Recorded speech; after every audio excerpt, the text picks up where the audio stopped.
da sacralidade da vida. E pensando sobre a sacralidade da vida, me recordo que um dos argumentos usados na discussão jurídica acerca da vida, alguém também usando um raciocínio semelhante a esse, meu corpo, minhas regras, dizia: olha, a semente não é árvore. É claro que semente não é árvore. Árvore é árvore. Semente é semente. Falou óbvio, mas falou óbvio tentando induzir um pensamento equivocado.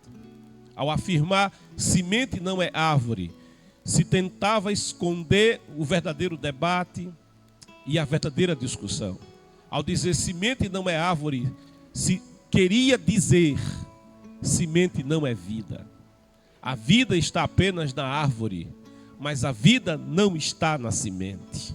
Era essa a tentativa de induzir a plateia, de induzir aqueles que iam julgar a causa ou justificar o seu julgamento perante a sociedade. Semente não é árvore. A questão não é se semente não é árvore, isso é o óbvio. A questão é a vida na semente.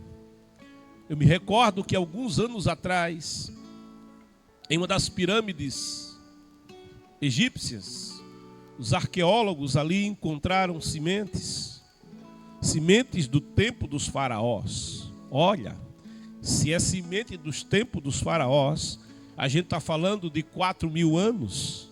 Imagine semente guardada nas pirâmides há 4.000 anos. Semente de trigo. E o que fizeram os arqueólogos? Eles disseram: será que ainda brota a semente? Será que ainda há vida na semente, Kennedy? 4.000 anos guardada? Haveria vida em uma semente de 4.000 anos? E eles resolveram semear aquela semente. E para espanto, muitas daquelas sementes brotaram. E por que semente de 4.000 anos brotou? Porque havia vida na semente. Portanto, afirmar que semente não é árvore não justifica dizer: então você pode esmagar a semente, você pode destruir a semente, você pode interromper. Olha essa expressão: interromper a semente. Interromper a semente por quê? Porque a semente não é o trigo. A semente, no entanto, é vida. Ninguém interrompe a pedra. Você já viu alguém dizer: precisa interromper a pedra? Pedra não cresce. Pedra não tem sentimento. Pedra não se reproduz. Você já viu que de uma pedra gerar outra pedra igual a si mesma? Não. Pedra não tem vida. Ninguém se preocupa em interromper a vida na pedra. Por quê? Porque se sabe que na pedra não tem vida. No entanto, se preocupa pela cultura da morte, a querer se interromper a vida que há na semente. E aí, numa visão humana e até jurídica, alguém vai dizer assim: se a semente tiver 90 dias, então não se pode mais deter a semente. Agora passou a ser vida. É curioso isso. Alguém conseguir determinar que com 89 dias, então não é vida, Kennedy. Mas se esperar mais 24 horas, passou a ser vida. Também é um raciocínio falso. Também é semelhante àquele que diz: meu corpo, minhas regras, como se dominasse o próprio corpo de verdade, como se tivesse autonomia sobre um único órgão, o coração. Se o homem dissesse meu corpo, minhas regras, ninguém faria hemodiálise, porque diria para os rins: funciona, e os rins passariam a funcionar. Aquele que tem constipação diria: não quero mais ter constipação, e estava tudo resolvido. Mas a verdade é que o homem, como diz a palavra de Deus, pela afirmação do apóstolo Paulo, é nele que nós vivemos, é nele que nós existimos, dele vem a vida, é ele que sustenta a vida, ele é o autor da vida. Eclesiastes diz com tanta propriedade: lembra-te do teu Criador, lembra-te, você tem um Criador. um médico americano há muitos anos atrás, o famoso doutor Aborto, que tinha uma rede de clínicas nas quais se praticava aborto. Isso antes que a ultrassonografia fosse criada, inventada e aperfeiçoada como em nossos dias, em que é possível com a ultrassonografia se ver imagens intrauterinas. É possível ver a semente lá no ventre materno. Mas até então não se tinha essa capacidade. E nas clínicas da rede do doutor Aborto, ali se praticava o aborto. E não sei se você já teve conhecimento disso, mas um dos instrumentos usados para a prática do aborto é um instrumento como uma lâmina na ponta. Imagine você com uma haste na sua mão e na ponta dessa haste lâminas. E aquilo era introduzido até onde estava, como eles dizem na linguagem que tenta negar a realidade da vida, até o feto, não é até a criança, né? Se diz feto. Na linguagem médica, não se diz criança, não se diz a vida, mas se diz o feto, como se mudando a palavra, como se afirmando que é semente, não é árvore, se tente negar que é vida. Então, eles introduziam e ali iam como que triturando o feto, triturando a criança, se ia despedaçando os membros, quartejando a criança lá do ventre da mãe. E isso era praticado ali naquele país. Mas quando finalmente veio o aparelho de ultrassonografia e o doutor Aborto foi praticar a sua prática médica de triturar crianças do ventre da mãe, e o aparelho de ultrassonografia agora era usado para facilitar, né, a precisão do que se fazia, e eles começam a chegar com aquele instrumento de morte até onde estava a semente da vida. O doutor Aborto vê quando aquele feto, numa linguagem médica, se encolhe, porque sente o metal, a frieza do metal, sente a lâmina lhe machucar, aquele feto se encolhe, aquele feto tenta fugir, se encolhe, tenta, mas ele não consegue, ele está num lugar fechado. E o doutor Aborto tritura, despedaça os membros daquela criança. Mas sabe, as imagens foram tão fortes para ele que nunca tinha visto o resultado do seu trabalho. Ou melhor, o resultado ele já tinha visto, o processo de execução não. Mas ao ver-se praticando aquilo que ele fazia há tanto tempo, ele precisou procurar um psiquiatra, precisou de ajuda psiquiátrica. E ele veio a entender uma coisa: semente não é árvore, semente é vida, e eu estou destruindo a vida. E doutor Aborto agora se tornou o doutor Vida, porque passou a fazer palestras mundo afora, palestras contrárias à prática médica de interromper a vida, de destruir a vida, de esquartejar a vida, de esfacelar a vida, porque a vida não é nossa, a vida é presente de Deus. Nele vivemos, é nele que existimos, é graças a ele que respiramos. Por isso o salmista vai dizer: todo aquele que tem fôlego, louve e adore ao Senhor, porque os que não têm fôlego não podem louvar.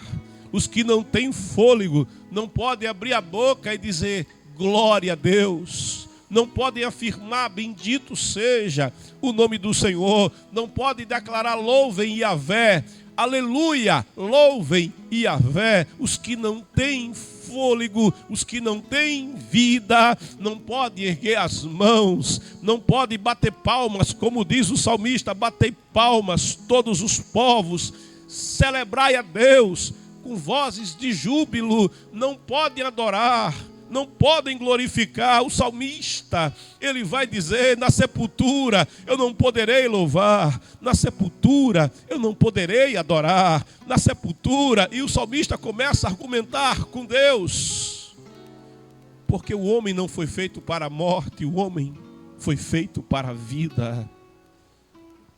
Infelizmente, o homem foi vitimado pelo pecado. E o pecado, uma vez tendo atingido o homem, trouxe-lhe como consequência, como decorrência, a morte. Mas a morte humana nunca foi um projeto de Deus.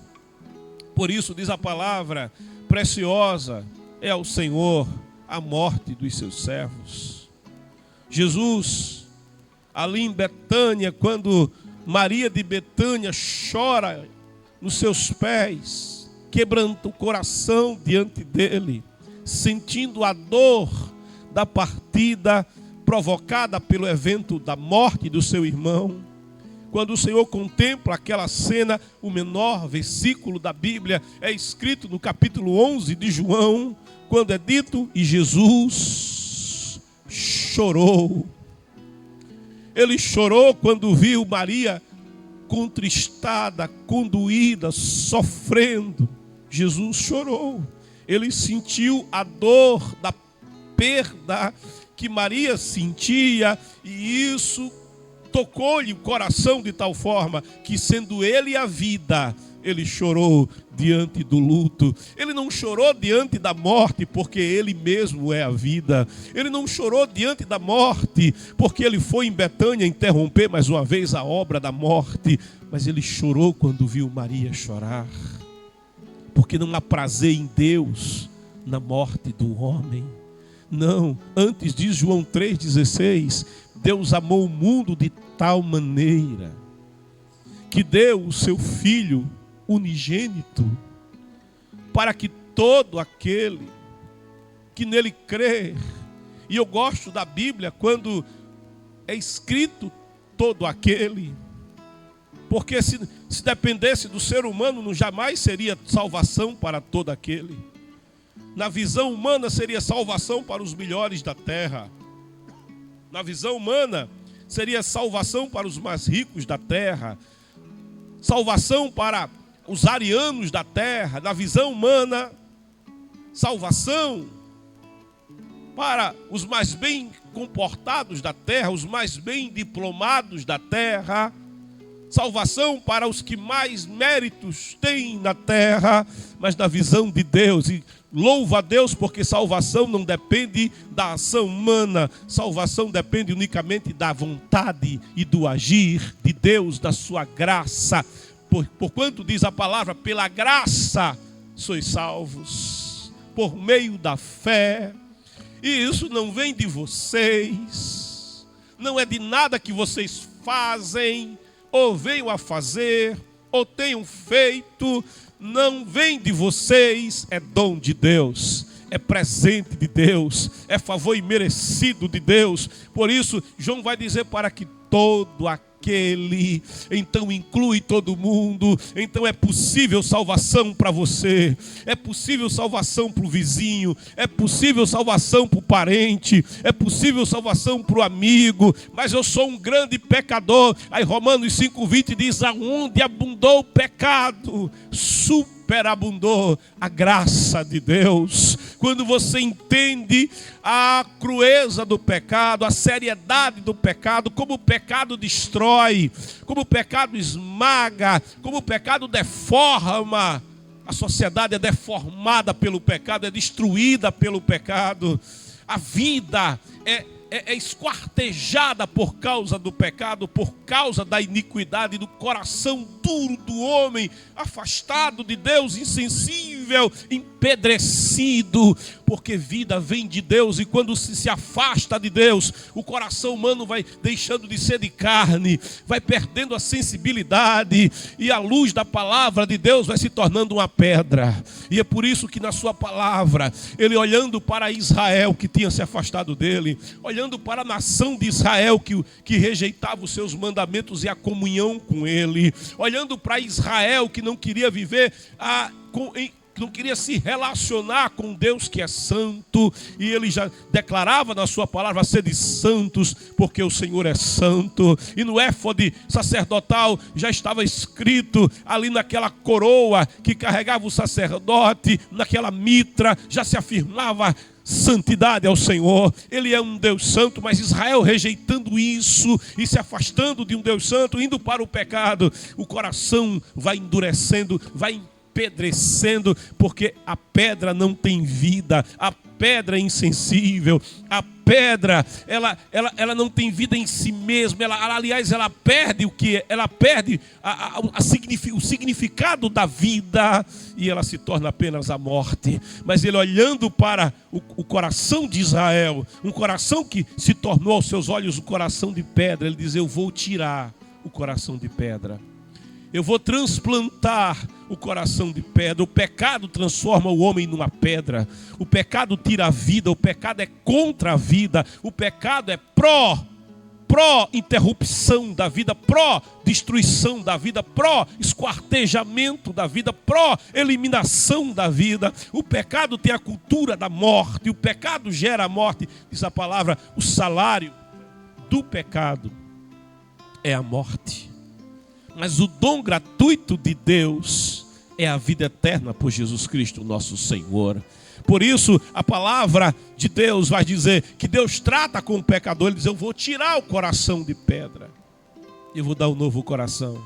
Um coração de carne, um coração que tem vida, um coração que tem sensibilidade, um coração que terá o meu amor, oh glória, um coração que conhecerá as minhas misericórdias, um coração que vai frutificar, porque uma das possibilidades da vida é frutificar, é multiplicar, é transbordar. Aquele que tem a vida é frutífero, é inerente à vida ser frutífero, ter capacidade de frutificação. Mas o homem no pecado, ele torna-se duro como a morte, ele se torna duro como a pedra, ele não pode frutificar. Ele diz: eu vou tirar esse coração de pedra e eu vou colocar um coração de carne, cheio do meu amor, cheio da minha presença. Ele é o Senhor da vida, oh glória. Ele disse lá em Betânia, no capítulo 11: eu sou a ressurreição e a vida, ainda que esteja morto, tornará a viver outra vez. Nessa manhã, nessa palavra de abertura, em que a gente fala da vida, porque nele vivemos, nele nos movemos e nele existimos. Nele é que temos vida, nele é que temos movimento, nele é que a nossa vida vê sonhos acontecerem, nele é que a nossa vida tem sentido. Movimento fala de sentido. Ou o homem que não tem movimento diz: de onde vim, para onde vou? Qual é o sentido da vida? Essa pergunta não está só nos compêndios de filosofia, está no coração do homem: quem eu sou, de onde vim, para onde vou. Mas quando você o conhece, você diz: nele eu vivo e nele eu me movimento. É ele que dá sentido à minha vida. Eu quero viver a eternidade com ele. Nele vivemos, nele nos movemos, nele existimos. Nós estamos aqui por causa dele. O sol está lá no céu por causa dele. O céu azul é por causa dele. As nuvens é por causa dele. Ele imaginou todas as coisas. Lembra-te nessa manhã, lembra-te do teu Criador. E ainda que você esteja em meio à morte, ainda que você esteja passando pelo vale da sombra da morte, ainda que você tenha se afastado dele, ainda que você possa estar distante dele, ainda que o pecado esteja na tua vida fazendo uma barreira, te impedindo o acesso a ele, eu quero te dizer uma coisa: ele veio para mudar isso. Ele amou você de tal maneira que deu o seu Filho unigênito, para que todo aquele que nele crê não pereça. Ele não quer que você pereça, mas tenha vida eterna. Oh glória, ele é a vida. E a vida que ele tem não é temporária. A vida que ele tem para você é vida eterna. Por isso ele afirmou: eu vim para que tenham vida. É desejo de Deus te dar vida, e vida em abundância.